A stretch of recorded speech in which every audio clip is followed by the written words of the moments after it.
Hello and welcome back everyone to this Warcraft series. This is going to be game 2 of this WC3 here from the Faith Cup. Yeah, my middle mouse button is not working too well, which is not ideal. I might have to switch mice again. Yeah, that is actually annoying, so I'll switch it right now. But yeah, now I moved on to the mouse that has zooming problems, so I don't know how I feel about this. Oh well. Right. So anyway, introducing the players, we have Lynn spawning in as the red orc in the bottom left, bottom right, yikes, and Lawliet to the yellow and Night Elf in the top left. The map is on Terenas stands, and the score is 1-0 to Lynn, mainly due to the fact that he surprisingly got an expansion up on his opponent, and yeah, it lived to the end, and that basically gave him almost a 2,000 gold lead against his opponent, and it's not a good sight when an orc player of all races get an expansion on you. That is pretty weird. Almost as bad as an undead player. Oh yikes! Almost bad as an undead player getting expansion on you. I don't know what happened there. Anyway, Blademaster coming out for Lynn, and oh, I know why. Okay, switch it back to mouse. Switch about the first mouse, because this is ridiculous. Blademaster out for Lynn, pretty standard, and a Demon Hunter or Lawliet. Not gonna go for any sort of Warden play this time around, although he didn't do it last game. We do sometimes see some variations on small maps like these. But, yep. So far, nothing too out of the ordinary here. Blademaster versus Demon Hunter, the typical matchup. Night Elf versus Orc. Blademaster moving out without doing a single camp, which is interesting. He might be able to get an Apprentice Wizard for himself. As soon as I say that, it seems like his Windwalk just worn off, so yeah, I'm not going to risk that happening just yet. We're not going to run out again, though he should go after a Wisp at least. Or he'll go after the Moonwell. He will indeed go after the Moonwell, forcing a cancellation there from the Wisp. And the Blademaster should run away. I mean, he's going to get mana burned. No doubt about it, he's going to get mana burned. Or not. Wow, he actually got in 3 attacks and then windwalked. I don't know what Lawliet was doing, but he could have definitely prevented that from happening. I mean, that's not going to be a game-changing play, but the fact that his mind was elsewhere was a little questionable. Okay, it seems like Lynn is halfway to expansion as well as Lawliet. Lawliet's sitting on a lot of resources. I mean, he isn't training any new archers, which is mainly the reason why he's sitting on so much bank, but what is he going to use that amount of gold for? I have no idea. So far it's just a couple more Moonwells. Should be seeing the standard Beastmaster double Ancient of Wind into Tinkerer, and then just more Druids of Talons. That's basically it. Blademaster's still running around with only the Wisp experience. He's not doing too much so far. At least he's keeping the Demon Hunter on site. And he's just waiting for his tier 2 to start kicking in. Should be seeing the Spirit Lodge Bestiary into Turn Chieftain. Pretty much last game, as there's honestly no reason to see any sort of variations at all in pro play, at least.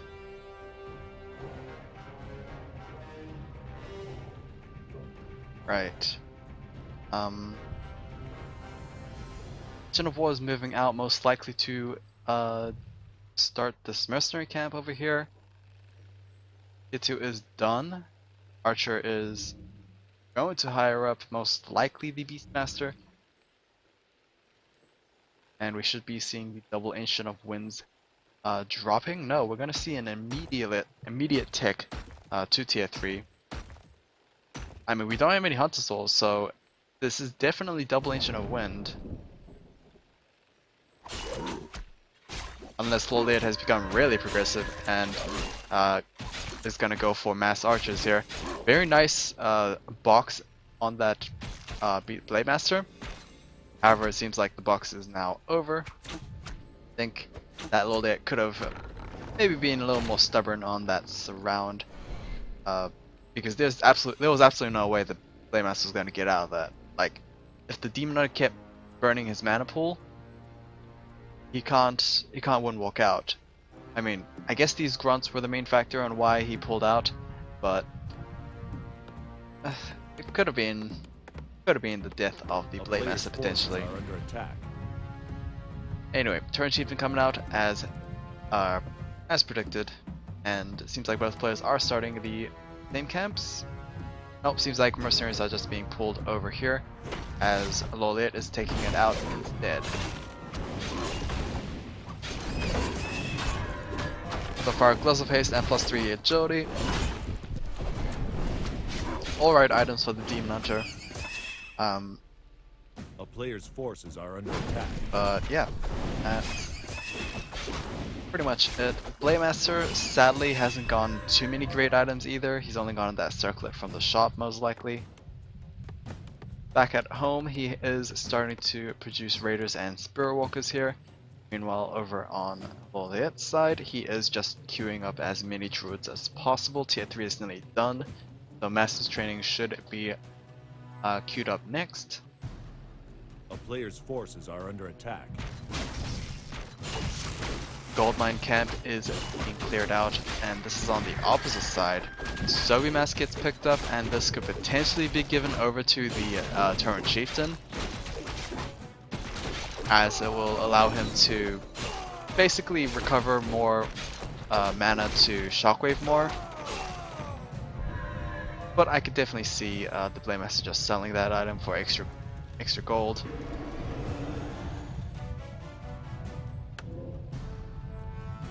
Just gonna pick up a healing scroll. It seems like Lawliet is just running on with a couple of units. He doesn't exactly have that many. 32 versus 43. Right now it's 37 versus 43. TP squad is going to be used by the Demon Hunter, and this should be a big fight. Tinkerer, it seems like the extra 5 supply was from the Tinkerer. Park Factory Beast placed down, but as soon as that Moonwell drops, it seems like Lin is going to back off. So hidden route tactics here from Lin, I mean, gonna work out eventually. He at least supply caps his opponent. But actually no buts, that was good.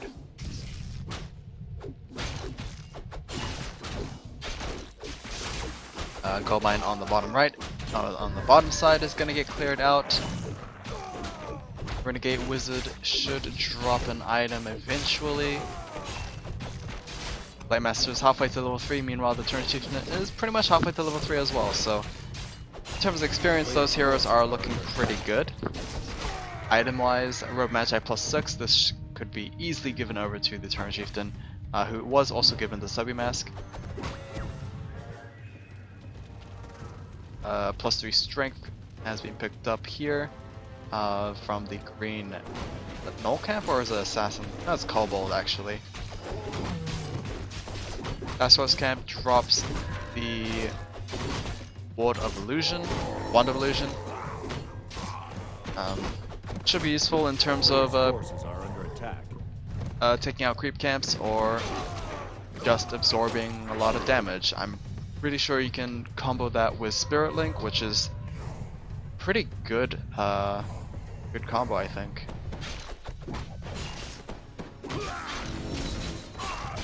Level 3 on the Blade Master. Not too high level, in fact. I would have expected maybe a level 4 at this point, but I guess seeing that A Demon Hunter player's is also forces level are under 3, attack.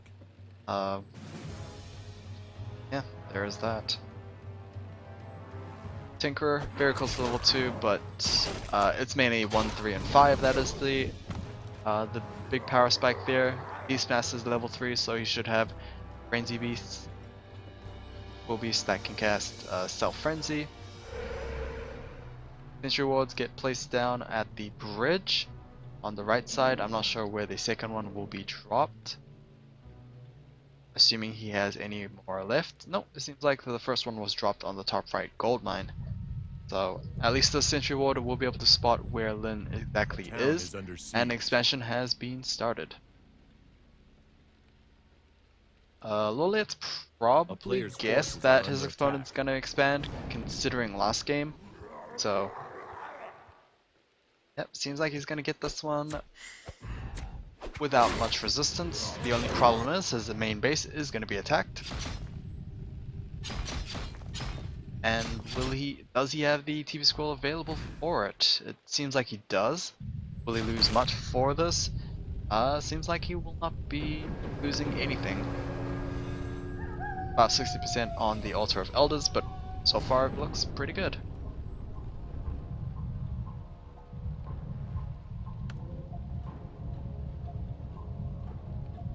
Gonna pick up some mercenaries here for Lin. That is not right. 59 versus 49 here, just a single Troll Berserker. The Night Elf army is moving once again, and once again the Beastmaster has not taken out his Hawk.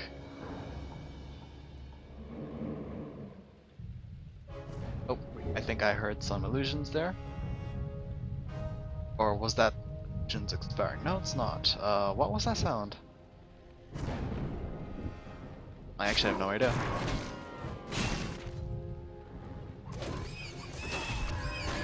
Are we gonna have a fight?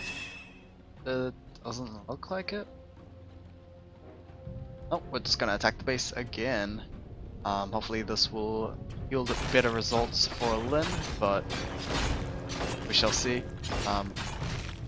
Demon Hunter is going to be preserved back home, meanwhile the rest of the army is going to come in from behind.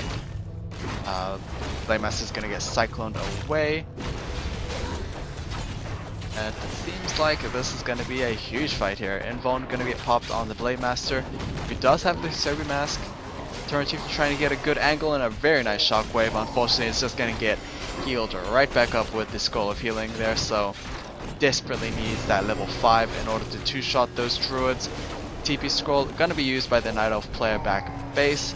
Demon Hunter needs to be extremely careful there. He is being ensnared by his opponent. He is going to pop the Invuln, and yeah, that will prevent any chain and snares from coming out. That was rather dangerous for Lawliet to pretty much have his Demon Hunter alone. Not sure if it paid off for him. He did manage to defend all his buildings. Only problem is, like,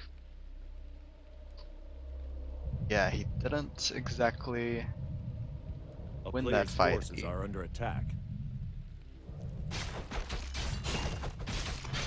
Expansion nearly done, which is gonna be pretty crucial. Game, I think. I mean, Lin's already at upkeep for a while. He's been for probably 5 minutes, maybe more. That just means he could probably go to 80 very soon. Surprised we haven't seen any Kodos. I think the damage boost would be much appreciated, but so far no Kodo beasts. A player's Like forces are Lawliet is just running around trying to gather as many creep cans as possible before engaging in further fights. It's not looking good for him, in fact. His army composition is not necessarily better. It is very squishy, but yeah, here we go with this engagement. It is able to push away Lin, at the very least.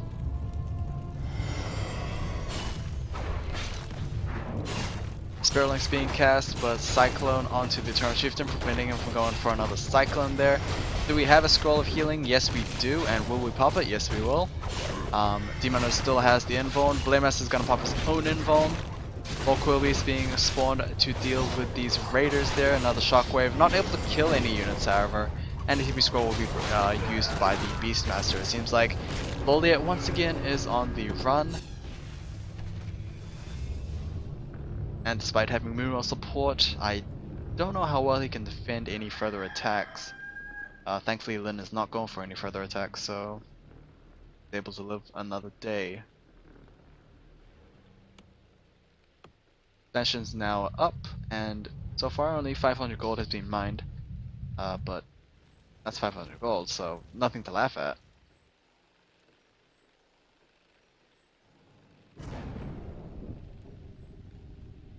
Alright. Quite a lot of fairy dragons, in fact. I think this is maybe too many fairy dragons, in my opinion.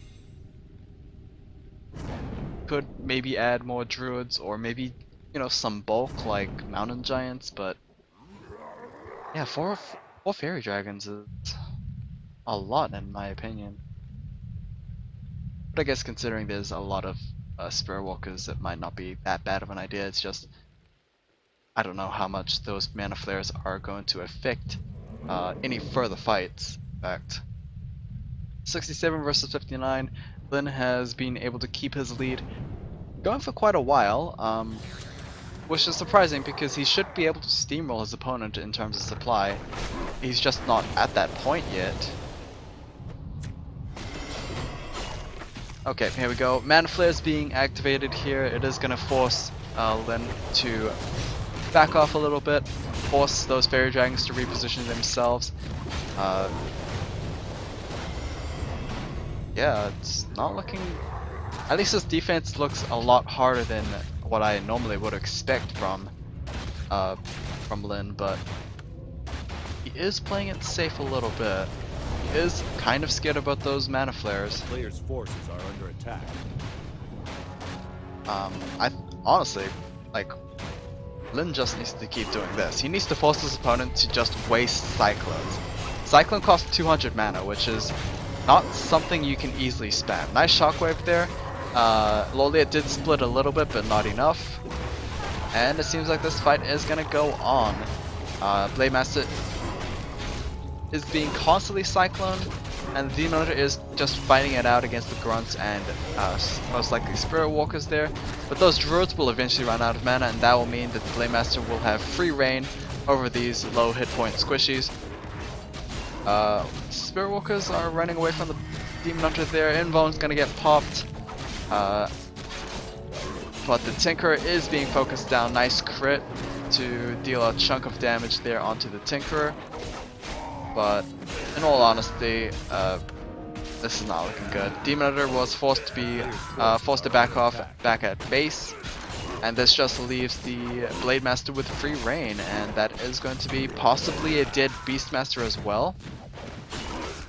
Depends on the ensnare chaining there, which is being ensnared quite a bit, and that is going to be a dead Beastmaster at level 4. Blademaster is very close to level 5 himself, but here comes the Demon Hunter. Will he be able to do much? I don't know. He only has a health pot, and he is being slowly squared down by his opponent. Ensnare onto most likely a kill will mean that this is going to be GG. And that was pretty much that. Hopefully you guys enjoyed this. I will hopefully cast the next one ideally on Thursday. So with that, take care.